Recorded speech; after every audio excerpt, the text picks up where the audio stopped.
तद्विधि प्रणिपातेन परिप्रश्नेन सेवया उपदिक्षन्ति ते ज्ञानम ज्ञानिनः तत्त्वदर्शिनः तद्विधि प्रणिपातेन परिप्रश्नेन सेवया उपदिक्षन्ति ज्ञानम ज्ञानिनः तत्त्वदर्शिनः तद्विधि प्रणिपातेन परिप्रश्नेन सेवया उपदिक्षन्ति ते ज्ञानम ज्ञानिनः तत्त्वदर्शिनः तत् विभिन्न यज्ञों के उस ज्ञान को विधि जानने का प्रयास करो। प्रणिपातन गुरु के पास जाकर के परिप्रश्नेन विनीत जिज्ञासा से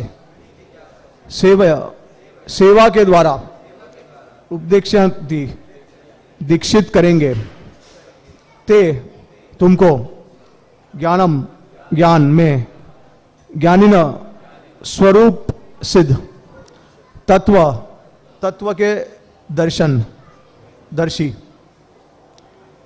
तुम गुरु के पास जाकर सत्य को जानने का प्रयास करो, उनसे विनीत होकर जिज्ञासा करो और उनकी सेवा करो। स्वरूप सिद्ध व्यक्ति तुम्हें ज्ञान प्रदान कर सकते हैं क्योंकि उन्होंने सत्य का दर्शन किया है। तात्पर्य हिज डिवाइन ग्रेस A.C. भक्तिवेदांता स्वामी श्रील प्रभुपाद के द्वारा। निस्संदेह आत्मा साक्षात्कार का मार्ग कठिन है, अतः भगवान का उपदेश है कि उन्हीं से प्रारंभ होने वाली परंपरा से प्रामाणिक गुरु की शरण ग्रहण की जाए। इस परंपरा के सिद्धांत का पालन किए बिना कोई प्रामाणिक गुरु नहीं बन सकता। भगवान आदि गुरु है, अतः गुरु परंपरा का ही व्यक्ति अपने शिष्य को भगवान का संदेश प्रदान कर सकता है। कोई अपनी निजी विधि का निर्माण करके स्वरूप सिद्ध नहीं बन सकता, जैसे कि आजकल के मूर्ख पाखंडी करने लगे हैं। भागवत का 6वां स्कंद 3रा अध्याय और 19वां श्लोक कथन है, धर्मतु साक्षात भगवत प्रणीतम। धर्मपथ का निर्माण स्वयं भगवान ने किया है, अतएव मनोधर्म या सूक्ष्म तर्क से सही पद प्राप्त नहीं हो सकता। नहीं ज्ञान ग्रंथों के स्वतंत्र अध्ययन से ही कोई आध्यात्मिक जीवन में उन्नति कर सकता है। ज्ञान प्राप्ति के लिए उसे प्रामाणिक गुरु की शरण में जाना ही होगा। ऐसे गुरु को पूर्ण समर्पण करके ही स्वीकार करना चाहिए और अहंकार रहित होकर दास की भांति गुरु की सेवा करनी चाहिए। स्वरूप सिद्ध गुरु की प्रसन्नता ही आध्यात्मिक जीवन की प्रगति का रहस्य है। जिज्ञासा और विनीत भाव के मेल से आध्यात्मिक ज्ञान प्राप्त होता है। बिना विनीत भाव तथा सेवा के विद्वान गुरु से की गई जिज्ञासाएं प्रभावपूर्ण नहीं होगी। शिष्य को गुरु परीक्षा में उत्तीर्ण होना चाहिए और जब गुरु शिष्य में वास्तविक इच्छा देखता है तो स्वतः ही शिष्य को आध्यात्मिक ज्ञान का आशीर्वाद देता है। इस श्लोक में अंधानुगमन तथा निरर्थक जिज्ञासा इन दोनों की तर्सेना की गई है। शिष्य न केवल गुरु से विनीत होकर सुने, अपितु विनीत भाव तथा सेवा और जिज्ञासा द्वारा गुरु से स्पष्ट ज्ञान प्राप्त करे। प्रामाणिक गुरु स्वभाव से शिष्य के प्रति दयालु होता है, अतः यदि शिष्य विनीत हो और सेवा में तत्पर रहे तो ज्ञान और जिज्ञासा का विनिमय पूर्ण हो जाता है। ओम अज्ञानतिमिरन्दस्य ज्ञानाञ्जनशलाकाय चक्षुरुन्मिलितं येन तस्मै श्रीगुरुवे नमः। श्रीचैतन्य मनोभीष्टं स्थापितं येन भूतले स्वयं रूपा कयामयं स्वतीव पदान्तिकं वन्देऽहं श्रीगुरु श्रीयुतात्पदकमलं।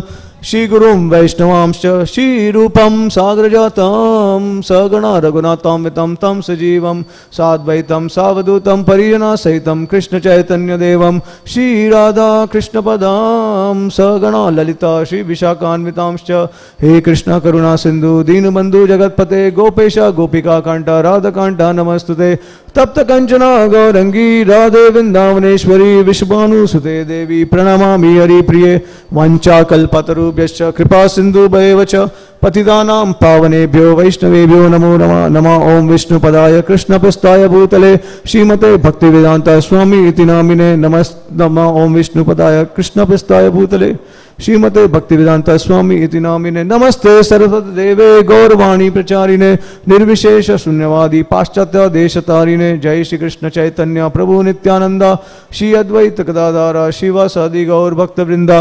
हरे कृष्णा कृष्णा कृष्णा हरे हरे हरे राम राम राम हरे हरे।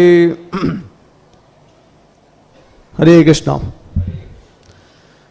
तो तद्विधि प्रणिपतेना परिप्रश्निना सेवया उपेक्षित ज्ञानी ज्ञानिना तत्वदर्शिना। तो ये श्लोक में बहुत बड़ा रहस्य छुपा हुआ है, क्योंकि भगवान गीता में यह भी कहते हैं जन्म कर्मा च मे दिव्यम एवं यो वेति त्यक्पत त्यक्वा देहम पुनर्जन्मा नैति मामेति सो अर्जुना। तो भगवान को समझना और शास्त्र को समझना, उसके लिए केवल एक ही उपाय है, और महाभारत में ऐसा कहा गया है धर्मस्य तत्वम निहितम गुहायम महाजनो ये ना गता सा पंथा। तो जैसे अभी बहुत सारे शास्त्र है हमारे पास, तो कौन से शास्त्र श्रेष्ठ है, कौन से शास्त्र का जो सार है वो सही है, कौन से क्योंकि शास्त्र में बहुत सारी चीज विपरीत बताई गई है, एक जगह पे कुछ और बताया, एक जगह पे कुछ और बताया, तो आपको लगेगा कि अलग अलग चीजें बताई है, कभी कभी एक दूसरे को विपरीत करती है, कॉन्ट्रडिक्ट करती है। तो हम कैसे समझ सकते हैं कि शास्त्र का जो सार है वो क्या है? तो इसी के लिए शास्त्र ये भी बताते हैं कि यस्य देवे परा भक्ति यथा देवे तथो गुरु तस्यते कथिति अर्थ प्रकाशन्ते महात्मना। श्वेतवस्त्र उपनिषद में कहा गया है कि जब तक गुरु और कृष्ण में एक जैसी श्रद्धा नहीं होगी तब तक शास्त्र का जो सार है वो कभी भी किसी को समझ में नहीं आ सकता। तो गुरु और शास्त्र ये पैरेलल ट्रैक है। अगर आपको ट्रेन में जाना है तो दो ट्रेन की जो गाड़ी होती है वो दो पहियों दो ट्रैक पे चलती है, तो दोनों ट्रैक बहुत जरूरी है। अगर एक ट्रैक निकाल देंगे तो ट्रेन चल नहीं पाएगी। तो उसी प्रकार से अगर आपको आध्यात्मिक जीवन में आगे बढ़ना है तो गुरु और कृष्णा ये पैरेलल ट्रैक्स है। तो श्रीला प्रभुपाद जी बहुत बार बताते हैं, उनके लेटर में भी शिष्य को लिखते हैं कि the secret of success is equal faith, implicit faith in Guru and Krishna simultaneously. अगर ये फेथ नहीं है, अगर आपके पास ये श्रद्धा नहीं है, तो कभी भी शास्त्र का जो ज्ञान है, उसका जो सार है, वो आपको पता नहीं चलेगा, उसका रहस्य आपको जानने नहीं मिलेगा। तो उदाहरण के तौर पे अभी कृष्णा के क्या गीता में भगवान बताते हैं कि जन्म कर्मा च मे दिव्यम। तो भगवान की जो इंद्रिया है वो दिव्य है, हमारी तरह भौतिक नहीं है। जिस तरीके से हमारा आत्मा और हमारा शरीर अलग अलग है, लेकिन भगवान का जो शरीर और उनकी आत्मा है वो एक ही है, ठीक है। और क्योंकि उनका जो शरीर है वो सच्चिदानंद विग्रह है, तो यह समझना जरूरी है कि हमारा भौतिक शरीर जो है वो मृत्यु के बाद नष्ट हो जाता है। उसके बाद जो सूक्ष्म शरीर है वो दूसरा भौतिक शरीर ले लेता है कर्म के अनुसार। तो जो भौतिक शरीर है वो पंच तत्वों से बना हुआ है, और जो सूक्ष्म शरीर है वो मन, बुद्धि और intelligence, mind, intelligence and ego, sorry, अहंकार, मन और बुद्धि, ये तीन चीजों से बना हुआ है सूक्ष्म शरीर। लेकिन भगवान का जो शरीर है वो दिव्य है, सच्चिदानंद स्वरूप है उनका। तो ये कैसे समझ सकते हैं? तो ये समझना कोई कठिन बात नहीं है, क्योंकि हमें सिर्फ हमारे बारे में पता है। जो चेतना है वो हमको हमारे बारे में है, लेकिन भगवान को जो चेतना है वो सबके बारे में है। नित्यो नित्यानाम चेतनस चेतनानाम एको बहुनाम यो विदाति कामाम। तो भगवान जो है हमारे सबके हृदय में परमात्मा के रूप में विराजमान है।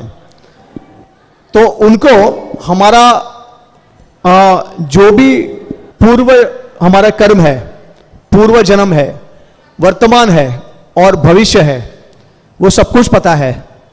लेकिन हमको क्या पता है? हमको कभी कभी थोड़ा सा हमारा पूर्व पता है, वर्तमान तो पता ही है, लेकिन भविष्य नहीं पता है। तो भगवान को सारे जीव का, सिर्फ उनका नहीं, सारे जीव का पता है। क्यों? क्योंकि देखिए, भगवान का जो शरीर है वो सच्चिदानंद विग्रह है, उनका जो धाम है वो, उसको वैकुंठ क्यों कहा गया है? क्योंकि वैकुंठ मतलब फ्रीडम फ्रॉम एंजाइटी, कुंठ मतलब एंजाइटी और वै मतलब फ्री। तो वैकुंठ जो है वो जितने भी सफरिंग है उससे परे है और समय से भी परे है। तो अब भगवान के लिए सब कुछ प्रेजेंट है। There is no past, there is no future for the supreme Lord. कैसे? क्योंकि भगवान हमेशा प्रेजेंट में जीते हैं, क्योंकि वो कभी भी शरीर नहीं बदलते हैं, ना उनका जो स्वरूप है वो कभी डिटोरिएट होता है, कभी नष्ट होता है। हमारा शरीर नष्ट हो जाता है, भगवान का शरीर नष्ट नहीं होता कभी। तो जब अब मैं आपको एक सिंपल एनालॉजी देता हूं। इस दुनिया में समय क्यों है? किसी को पता है कि समय क्यों होता है? क्या कारण है? जो मूल कारण है वो क्या कारण है? नहीं पता किसी को? हाँ बोलिए। Wonderful, exactly. अगर देखिए, समय क्यों है वो सिर्फ मेजर करने के लिए कि आपका एज हो रहा है समय के साथ। अगर आपको ऐसा शरीर मिले जो कभी डिटोरिएट ना हो, जो नित्य स्वरूप से जैसे 20 साल का ही हो, तो फिर समय की क्या जरूरत है, क्या आवश्यकता है? समझ गए आप? दूसरा मैं आपको एक और एनालॉजी देता हूं कि जिस प्रकार से हम लोग पाश्चात्य देश में, वेस्टर्न कंट्रीज में, अगर आपने देखा होगा कि यूएस, कनाडा वो सब काफी बड़ा है, तो उस देश के एक कोने से दूसरे कोने में जाने के लिए आपको काफी समय लगता है। अगर आप फ्लाइट में जाते हो तो भी आपको काफी समय लगता है, और एक कोने से दूसरे कोने में जाने के लिए टाइम डिफरेंस भी है। ठीक है? तो अब अगर लेट्स से फॉर एग्जांपल, अगर आप न्यूयॉर्क में हो और अगर आप जाना चाहते हो लॉस एंजलिस, और फ्लाइट का जो टाइम है वो 3.5 आवर्स है, राइट? तो दोनों स्टेट्स के बीच में कितना समय का डिफरेंस है दोनों स्टेट्स के बीच में, ईस्ट एंड वेस्ट कोस्ट? कितने समय का फर्क है? 3.5 आवर्स, राइट? और अगर आपको फ्लाइट को भी उतना ही समय लगता है, 3.5 घंटे। अगर आप 12 बजे न्यूयॉर्क से निकलते हो तो आप लॉस एंजलिस कितने बजे पहुंचोगे? हाँ, 3 बजे। 12 बजे निकलते हैं, 3.5 घंटे का जर्नी है, लेकिन 3.5 घंटा रिवर्स हो जाता है टाइम। 12 ही बजे पहुंच गया ना? तो क्या हो गया? भौतिक जगत में हम देख सकते हैं कि एक कंट्री के स्टेट में से दूसरे कंट्री के स्टेट में जाने के लिए टाइम रिवर्स हो जाता है। तो जब हम इस पृथ्वी से स्वर्ग लोक जाते हैं तो टाइम रिवर्स हो जाता है। तो ऐसा कहा गया शास्त्र में कि जो इंद्रदेव जो है, जो स्वर्ग लोक में है, उनका एक दिन जो है वो यहां पे 1 साल हो जाता है। ठीक है? और उसी प्रकार से जैसे जैसे हम ऊपर जाते हैं तो टाइम रिवर्सेस, पीछे चले जाता है, उतना कम हो जाता है।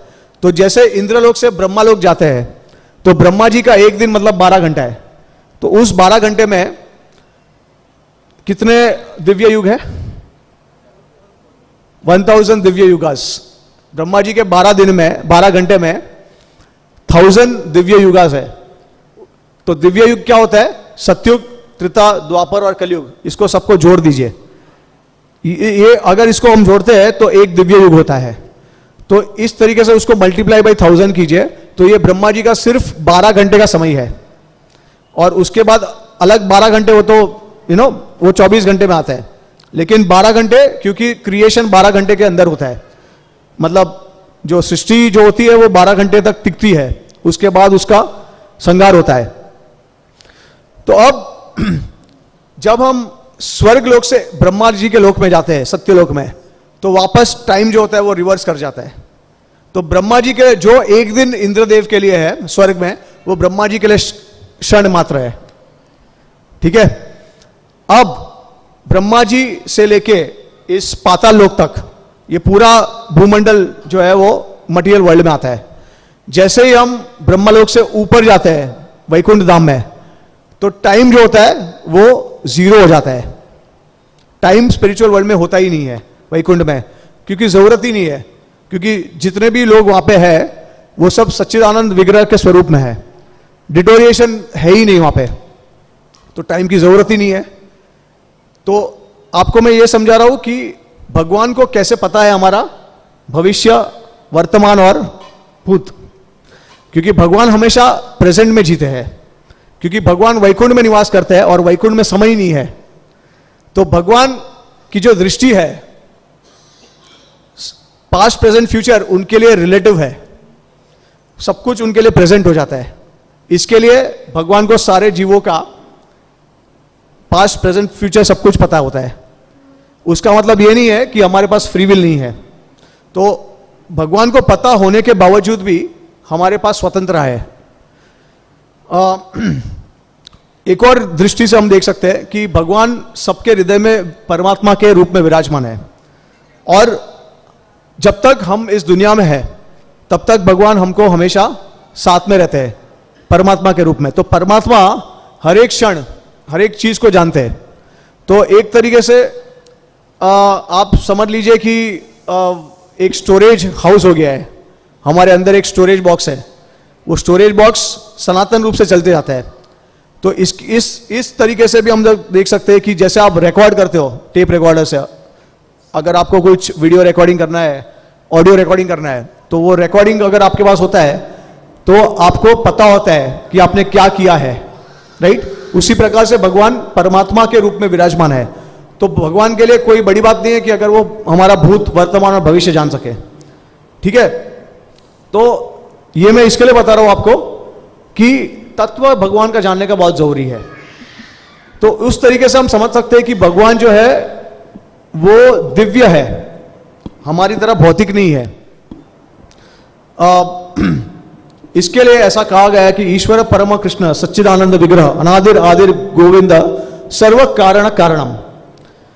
तो अनादिर आदिर गोविंद, अद्वैत अच्युतम अनादिर अनंत रूपम। भगवान इनफेलिबल है, एक है, अद्वैतम अच्युतम अनादिर अनंत काल से है, अनादि समय से है, और अनंत है, अनलिमिटेड है। तो ये भगवान है। भगवान निराकार नहीं है। अगर भगवान निराकार है तो फिर बहुत सारे प्रश्नों के उत्तर हमारे पास नहीं है। पहली बात तो ये है कि आप सब लोग मंदिर में आए हो, तो आप मंदिर में आए हो तो आपकी अपेक्षा है कि भगवान हमारी बात सुन सके, समझ सके और हमारी इच्छा पूर्ण कर सके। अगर भगवान सुन नहीं सकते हैं, अगर भगवान देख नहीं सकते हैं, तो आप मंदिर में क्यों आए? फिर आप कौन से भगवान को पूज रहे हैं, राइट। सो भगवान की इंद्री जो है वो भी दिव्य है। इसके लिए भगवान कहते हैं जन्म कर्मा च मे दिव्यम, मेरा जन्म और मेरा जितना भी कर्म है वो सब दिव्य है।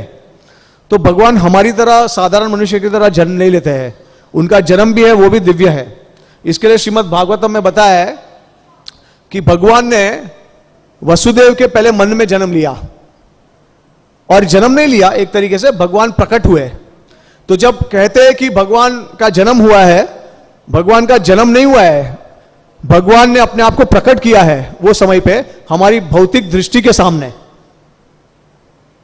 यह फर्क है, क्योंकि भगवान तो सनातन रूप से है।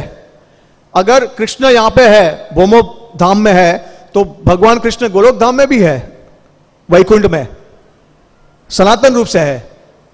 तो हम कैसे कह सकते हैं कि भगवान ने जन्म लिया है? और उसी प्रकार से भगवान अगर गोलोक धाम में सनातन रूप से है और भगवान अपनी लीला में तिरोभाव की लीला कर रहे हैं, तो हम ये नहीं कह सकते कि भगवान की मृत्यु हो गई। तो भगवान शरीर त्यागते हैं, तो वो त्यागना मतलब उनका जो शरीर है वो तो भौतिक शरीर नहीं है, वो अपने आध्यात्मिक शरीर में ही है। तो वो सिर्फ क्या करते हैं, आते हैं और जाते हैं हमारे भौतिक दृष्टि से। एक्चुअली देखेंगे तो ऐसा कहा गया है कि वृंदावन परित्यजम पादम एकम न गच्छति, कि भगवान एक कदम नहीं लेते व्रज के आगे। तो आचार्य हमारे ये बताते हैं कि भगवान जो है वो अप्रकट लीला में होते हैं। अप्रकट और प्रकट लीला, ये दो चीज समझनी जरूरी है। तो प्रकट मतलब जो भौतिक दृष्टि से हम देख सकते हैं, जैसे पहले के युग में जो असुर थे वो लोग भी भगवान के दर्शन करते थे, वो लोग भी भगवान को देख सकते थे साक्षात अपनी भौतिक इंद्रिय से। लेकिन अप्रकट का मतलब यह है जो भौतिक इंद्रियों के द्वारा नहीं देखी जा सकती है, केवल आध्यात्मिक इंद्रियों के द्वारा देखी जा सकती है। तो भगवान जब प्रकट होते हैं तब सभी लोग उनको देख सकते हैं, लेकिन जब अप्रकट होते हैं तभी सिर्फ भगवान के जो भाव के स्तर पे जो भक्त होते हैं या प्रेम के स्तर पे जिनकी इंद्रिया जो है वो आध्यात्मिक हो चुकी होती है, वो लोग ही केवल भगवान का दर्शन कर सकते हैं। एक और चीज मैं आपको बताता हूं कि भगवान उन्होंने दर्शन दिए थे पहले के युग में। आप पूछेंगे कि भगवान अभी के युग में क्यों नहीं देते हैं, पहले के युग में क्यों देते थे दर्शन? तो दर्शन देने से आपका कुछ उद्धार नहीं हो सकता, क्योंकि जब तक शरणागत का भाव नहीं आएगा तब तक हम लोग दर्शन देने के बाद भी उधर के उधर ही रहेंगे। जैसे अगर मान लीजिए कि अगर भगवान ने आपको दर्शन दे भी दिए और भगवान ने आपको कहा कि सर्वधर्मा को त्याग कर दीजिए, मेरी शरण में आ जाइए, तो कितने लोग अभी तैयार हो जाएंगे? भगवान बोलेंगे व्हाट्सएप, फेसबुक, ट्विटर, इंस्टाग्राम सब बाद में, पहले मेरी शरण में आइए। तो कितने लोग तैयार हो जाएंगे? इतनी सी छोटी सी चीज हम नहीं छोड़ सकते, उससे हमको इतना आकर्षण हो गया है। तो भगवान के पास शरणागत होने की तो दूर की बात है। तो इसके लिए आचार्य बताते हैं कि जो असुर थे वो लोग ने भगवान को देखा नहीं था, उन्होंने देखा था लेकिन बाहरी दृष्टि से देखा था, उनकी परछाई को देखा था, लेकिन असल में उनका जो अस्तित्व है वो उन्होंने छुपा दिया था। और भगवान सिर्फ एक ही चीज से दिखाई दे सकते हैं, जो है प्रेम, जो है भक्ति भाव। भक्त्या माम अभिजनाति यवन यष्ट तत्वतः ततो मा तत्वतो ज्ञात्व विशते तद अनंतरम प्रेमांजन चुरित भक्ति विलोचनेना सदैव हृदयेषु विलोकयांति। तो भगवान जो है वो केवल प्रेम के द्वारा और भक्ति के द्वारा दिखाई देते हैं, उनको देखना आसान नहीं है इतना।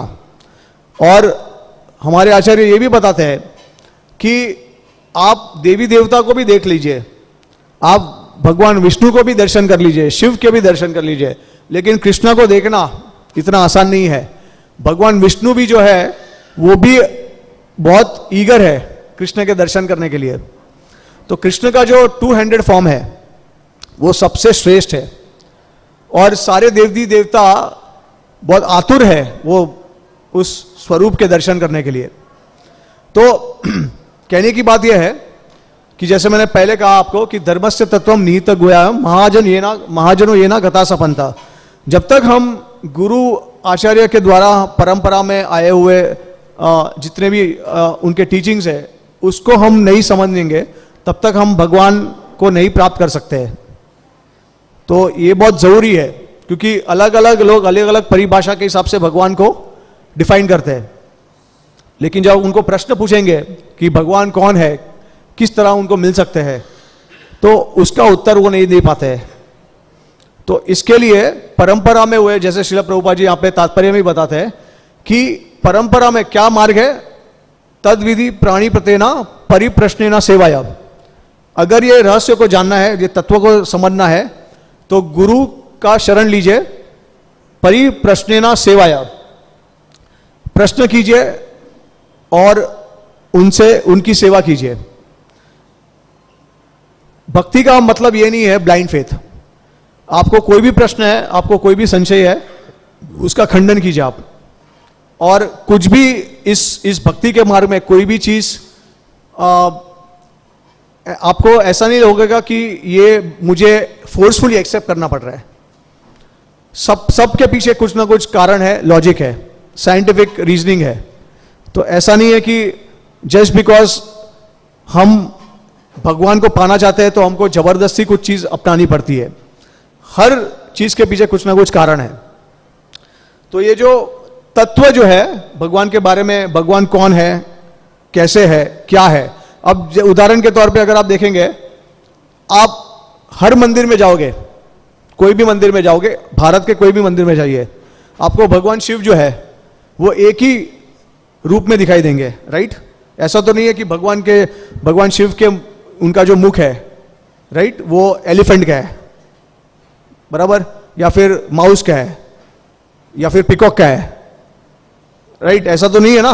कृष्ण का भी स्वरूप देखेंगे हर मंदिर में एक जैसा है, तो फिर उसका मतलब यह है कि अनजाने में भी हम शास्त्र के ऊपर निर्भर है, क्योंकि शास्त्र से ही हमको समझ में आता है भगवान का असली स्वरूप क्या है, किस तरह से भगवान दिखते हैं हमको। वरना फिर अगर मनुष्य चाहे तो उसके हिसाब से भगवान को बना सकता है और वो कह सकता है कि ये भगवान है, लेकिन भगवान उसको स्वीकार नहीं करते, क्योंकि शास्त्र जो है वो भगवान की वाणी है।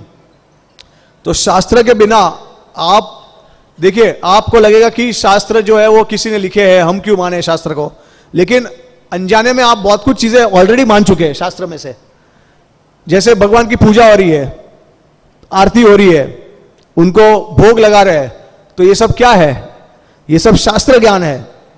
आरती किस तरह करनी है, कितने बार करनी है, कौन से समय में करनी है, तो अगर आप दर्शन के लिए आते हो, ये सब स्वीकार करते हो, तो ये शास्त्र ज्ञान है।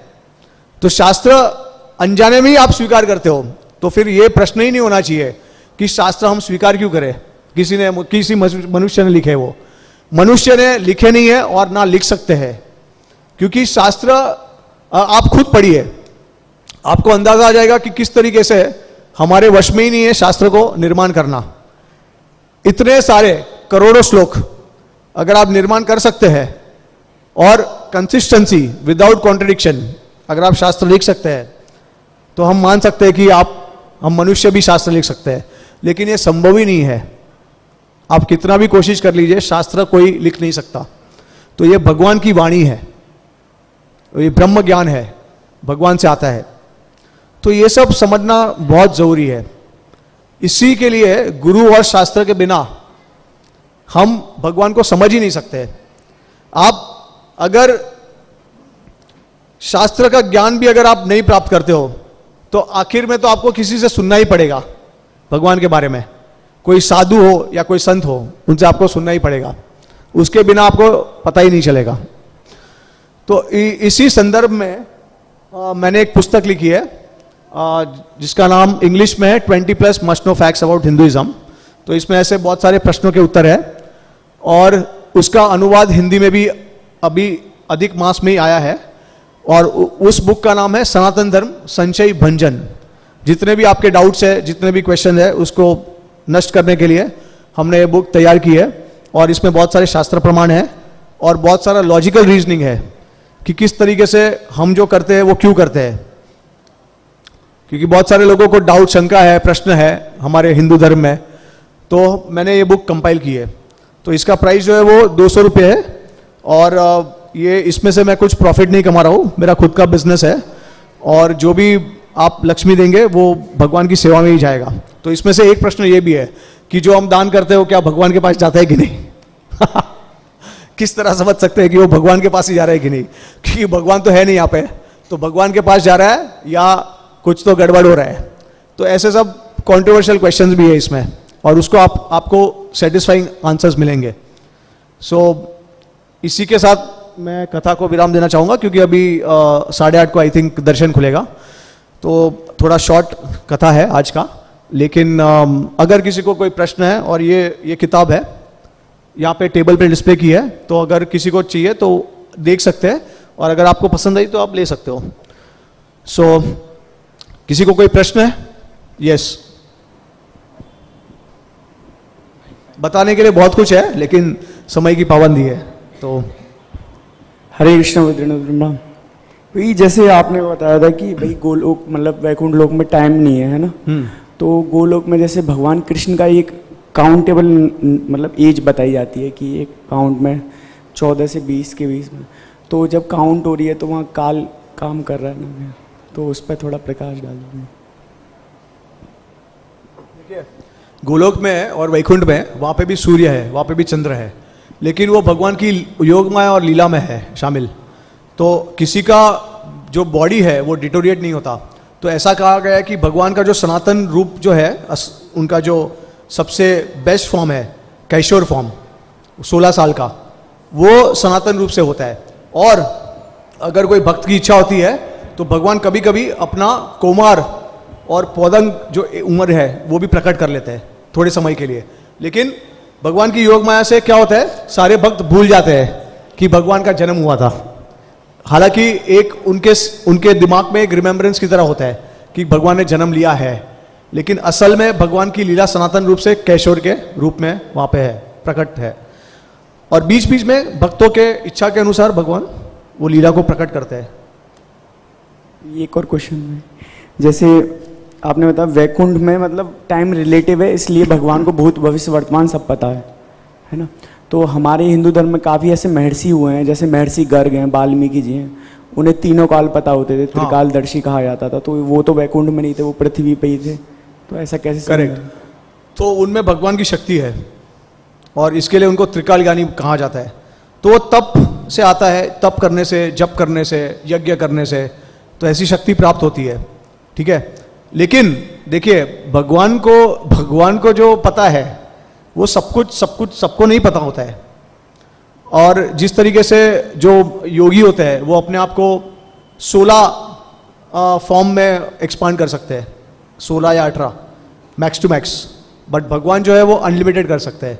और भगवान के एम्पावर के मतलब शक्ति के द्वारा भक्त भी अपने आप को अनलिमिटेड फॉर्म में एक्सपांड कर सकते हैं, बट वो भक्त की शक्ति से नहीं होता है, वो भगवान की कृपा से होता है। तो रिस्ट्रिक्शन और लिमिटेशन होता है, लेकिन भगवान तो अनंत है, अनलिमिटेड है। तो उस तरीके से समझ सकते हैं हम, ठीक है। हरे कृष्णा प्रभु जी। एक मिनट, वो उन्होंने पहले। हरे कृष्णा प्रभु जी, दंडवत प्रणाम and dandavat pranam to all of you. Actually मेरा ये क्वेश्चन है, जैसे आपने बताया ना आध्यात्मिक दृष्टि वाले ही भगवान को देख सकते हैं, और शरणागत का भाव जब तक नहीं आएगा तब तक हम भगवान को प्राप्त नहीं कर सकते। तो एक्चुअली मेरे साथ ऐसा होता है कि जब भी मैं इस्कॉन टेम्पल जाती हूँ तो मूर्तियाँ खींचती हैं अपनी तरफ, और कीर्तन जो है उसमें मतलब मेरे को अपनी तरफ कीर्तन भी खींचता है। और समटाइम्स ना ऐसा फील होता है कि मतलब कभी भगवान मुस्कुराते हुए दिख रहे होते हैं, कभी राधा रानी का अलग स्वरूप दिखता है। तो ये सब क्या है, लाइक मतलब कि मुझे कभी समझ नहीं आता। मैं वैसे तो बचपन से ही जा रही हूँ इस्कॉन मंदिर में, आ रही हूँ, और खाली इस्कॉन में ही नहीं अदर मंदिर्स में भी जाती हूँ, तो समटाइम्स ऐसे ही होता है। और फिर मुझसे मतलब मुझे क्या करना चाहिए इसको लेकर के? ओके, तो देखिए भगवान कभी कभी जो साधना जो भक्त है, जो प्रैक्टिसिंग डिवोटी है, तो उनके साथ कभी कभी आदान प्रदान कर सकते हैं। ऐसा नहीं है कि सिर्फ उत्तमा भक्त के साथ आदान प्रदान करते हैं, कभी कभी संभव है कि वो कर सकते हैं, उनको एंकरेज करने के लिए, उनको इंस्पायर करने के लिए। लेकिन प्रश्न ये नहीं है कि भगवान आपके साथ किस तरीके से आदान प्रदान कर रहे हैं। प्रश्न ये है कि आप भगवान की सेवा के लिए क्या कर रहे हो, आप गुरु के लिए क्या कर रहे हो। क्योंकि अगर आप ये एक्सपेक्ट कर रहे हो भगवान से कि वो हमको स्पेशल मर्सी दे, तो ये सेल्फिश लव हो गया। लेकिन अगर बिना कोई एक्सपेक्टेशन के अगर हम भगवान की सेवा करते हैं तो वो सेल्फलेस लव होता है, और यही भगवान देखना चाहते हैं। तो कभी कभी डिवोटीज को एंकरेज करने के लिए भगवान ऐसा कर देंगे, लेकिन इसका मतलब ये नहीं है कि आपके साथ ये रेगुलर हो। रेगुलर किन के साथ होगा? जो लोग भाव और प्रेम के स्तर पे है। तो ये भी एक लिटमस टेस्ट है।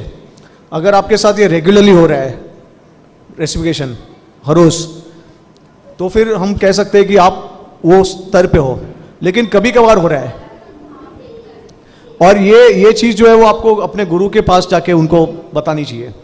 तो गुरु आपको बताएंगे कि आप कौन से स्तर पे है। क्योंकि बहुत सारे भक्त जो है वो इमोशंस में भी कभी कभी होते हैं, यू नो, इमोशनल्स भी होते हैं, इमोशनल में कभी कभी चले जाते हैं। लेकिन हमारे आचार्य बताते हैं कि ये इसको बोलते हैं भक्ति आभास। तो कभी कभी आभास होता है ये सब चीज़ों का, लेकिन उसका मतलब ये नहीं है कि हम भाव के उसमें, भाव आभास, भक्ति आभास, ये आभास होता है हमको। लेकिन अगर ये स्टेडी है, ठीक है, और आप जैसे हमारे आचार्यों ने स्टेजेस बताए श्रद्धा, साधु संग, भजन क्रिया, अनर्थ निवृत्ति, निष्ठा, रुचि, आसक्ति, भाव, प्रेम। अगर तो आप उनके सिम्टम्स देखिए क्या है। अगर आपको लग रहा है, आप सबसे पहले तो सिंपल चीज है, आपका अहंकार दूर हुआ है कि नहीं, आप में कोई भी क्षण कोई भी तरीके का अहंकार बचा है। अहंकार से अगर आप जूझ रहे हो तो आप ये सब भूल जाइए। तो ऐसा समझ लीजिए कि ये सब इमोशन है, भगवान का एंकरेजमेंट है शायद। क्योंकि अनर्थ निवृत्ति आगे, उसके आगे अगर आप अनर्थ निवृत्ति नहीं होगा तो आगे की बात करना तो बेकार ही है। तो काम, क्रोध, मोह, मद, मत्सर्य, अगर यही हृदय से नहीं हुआ है साफ, तो भगवान के दर्शन आप कर ही नहीं सकते हो। और कलयुग में भगवान आपको साक्षात दर्शन नहीं दे सकते, कलयुग में सिर्फ हृदय में देते हैं दर्शन। आप अपनी भौतिक इंद्रियों से नहीं देख सकते हो भगवान को कलयुग में, ये भगवान का नियम है।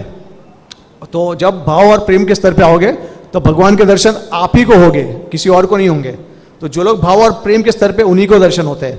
ठीक है, तो अलग अलग स्टेजेस के सिम्टम्स है। अगर वो सिम्टम्स आप प्रकट कर रहे हो, आप अनर्थ निवृत्ति पार कर चुके हो, तो बोल सकते हैं कि आप एडवांस हो। ठीक है, तो ये इसी के लिए हमारे गुरु जन, हमारे आचार्यों ने ये सब लॉजिकली एक्सप्लेन कर दिया है। हरि बोल। हरे कृष्णा प्रभु, दंडवत प्रणाम। प्रभु जी, जैसे आपने बताया कि हमें गुरुदेव के पास विनीत भाव से जाना चाहिए और उनसे प्रश्न पूछने चाहिए। मेरा सवाल प्रभु जी ये था कि क्या गुरुदेव हमारे प्रारब्ध चेंज कर सकते हैं, जो हमारी लिखी हुई डेस्टिनी है वो चेंज कर सकते हैं? देखिए, भक्ति में जो भी आप अंग भक्ति का करते हो वो सारे कर्मों का नष्ट कर सकते हैं। तो गुरु नहीं, लेकिन कोई भी भक्ति का अंग आप कीजिए, वो सब कुछ नष्ट कर सकता है। लेकिन अपराध के विहीन होना चाहिए वो, अपराध के बिना। अगर उस अंग में करते करते अगर आप अपराध करते हो तो जितने प्रारब्ध नष्ट भी हुए हैं ना, वो वापस आ जाएंगे। ठीक है, तो अपराध के बिना होना चाहिए। और कोई भी भक्त है, कोई भी आपके गुरु है, वो आपका प्रारब्ध नष्ट कर सकते हैं। लेकिन उसका मतलब ये नहीं कि आपको कंटिन्यू करना है पाप करना। तो आपको इसी के लिए क्या दीक्षा के समय पे कहा गया है कि गुरु का आश्रय मतलब दिव्य ज्ञान प्रदान करना, और वो दिव्य ज्ञान के द्वारा वो आपको बताएंगे कि क्या पाप है क्या पुण्य है, और उसको आपको बंद करना है। ऐसा नहीं ऑटोमेटिक प्रोसेस है कि गुरु ने पाप ले ली है, अब मुझे जो करना होगा मैं करूंगा, और गुरु पाप लेते जाएंगे। ऐसा नहीं होता है, हमारे एफर्ट्स के ऊपर डिपेंड होता है सब कुछ। इसके लिए दामोदर लीला भगवान ने की है। यशोदा मैया क्या करती है, रिप्रेजेंट अपने एफर्ट्स को, और कृष्ण जो है वो मर्सी को रिप्रेजेंट करते हैं। तो ये दोनों का कॉम्बिनेशन होता है, तभी भगवान बंद जाते हैं। ठीक है, सो हमारे ऊपर सब कुछ है निर्भर। हर भक्त तो ऐसे ही समझना चाहिए कि मेरे पर ही निर्भर है सब कुछ, समझे आप? ठीक है, तो आप बुक देख सकते हैं, और किसी को लेना है तो ले सकता है। Thank you so much. ग्रंथराज श्रीमद् भगवद गीता की, श्रील प्रभुपाद की, वैष्णव वृंद की, His Grace Prem Rasa Prabhuji ki. So we are so grateful to Prabhuji for such an amazing class. इतने कम समय में it was such a wonderful lecture delivered by Prabhuji. Thank you so much Prabhuji, and we request you to kindly please keep visiting ISKCON Dwarka and enlightening us. So let's thank Prabhuji from the core of our heart by chanting Hare Krishna,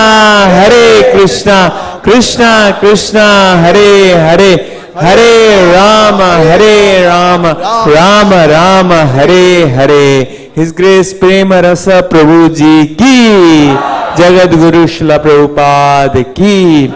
And also such a wonderful book written, and you can really enlighten yourself. बहुत ही relevant books है, बहुत सारे doubts हमारे अंदर होते हैं, हमारे जो वैदिक कल्चर है, हमारे जो सनातन धर्म है, इसके ऊपर अलग अलग डाउट्स हैं, उसको बहुत ही सिस्टमैटिकली प्रभु जी ने इसमें आंसर किया है। तो आप इस बुक्स को पढ़कर लाभ उठा सकते हैं, and you can perfect your life. Hare Krishna. Thank you so much Prabhu ji. वैष्णव वृंद की जय। Thank you so much Prabhu, आप लोग बहुत दयालु है।